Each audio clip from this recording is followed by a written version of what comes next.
গরিব চাষি ও জাদুর লাঙ্গল। রহমত একজন অত্যন্ত দয়ালু ও পরিশ্রমী গরিব চাষি। জমিলা রহমতের স্ত্রী, যে তাকে সব সময় সাহস যোগায়। ধনঞ্জয় গ্রামের অত্যন্ত লোভী ও নিষ্ঠুর জমিদার। বনের বুড়ো একজন ছদ্মবেশী ঋষি বা জাদুর সত্তা। মতি রহমতের বিশ্বস্ত বৃদ্ধ বলদ। অভাবের সংসার ও সততার পরীক্ষা।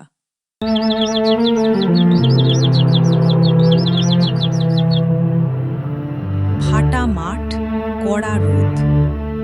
রহমত তার বুড়ো বলদ মতিকে নিয়ে জমি চাষ করার চেষ্টা করছে, কিন্তু মাটি এত শক্ত যে লাঙ্গল ভাঙার উপক্রম। মতি রে, আর তো শক্তি পাচ্ছি না। জমিটা কি আজ পাথরের মতো হয়ে গেল? মাথাটা ঘুরছে, কিন্তু কাজ না করলে আজ রাতেও জমিলা না খেয়ে থাকবে।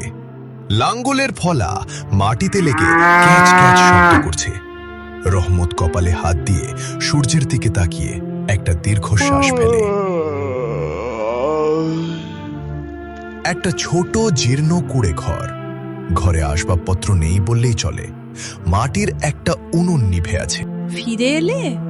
শরীরটা তো খুব খারাপ দেখাচ্ছে। এই নাও, একটু পানি খাও। জমিলা, আজকেও তো এক ছটাক ধান হলো না। রাতে কি খাবে তুমি? পেট ভরলেই কি মন ভরে? তুমি সুস্থ আছো, এটাই বড় কথা।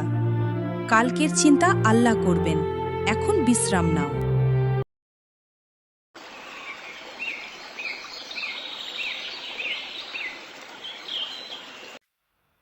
রহমত বনের ধারের জমিতে কুড়াল বা কোদাল নিয়ে যাচ্ছে। হঠাৎ গাছের আড়ালে ধুলোর ওপর এক বৃদ্ধকে পড়ে থাকতে দেখা যায়। বৃদ্ধের ঠোঁট ফেটে গেছে। সে হাত বাড়িয়ে সাহায্যের ইশারা করছে। বাবা, একটু পানি, বড় তৃষ্ণা। রহমত ছুটে গিয়ে, আরে এই রোদ্রে আপনি এখানে পড়ে আছেন? এই নিন বাবা, আমার কাছে অল্প পানি আছে, আপনি আগে গিয়ে প্রাণ বাঁচান। রহমতের নিজেরও খুব তৃষ্ণা ছিল, কিন্তু সে নিজের পানির পাত্রটা পুরোটা বুড়োর মুখে তুলে দেয়।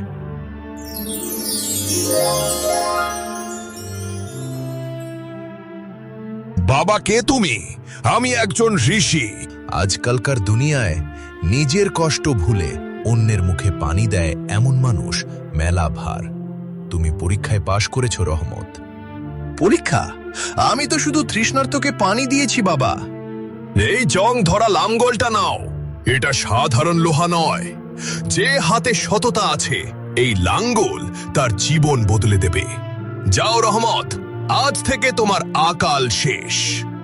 বৃদ্ধ ধীরে ধীরে বনের কুয়াশার মধ্যে মিলিয়ে যায়। রহমত অবাক হয়ে সেই পুরনো লাঙ্গলটির দিকে তাকিয়ে থাকে। রহমত নাগলটা নিয়ে নাচতে নাচতে বাড়ি চলে যায়।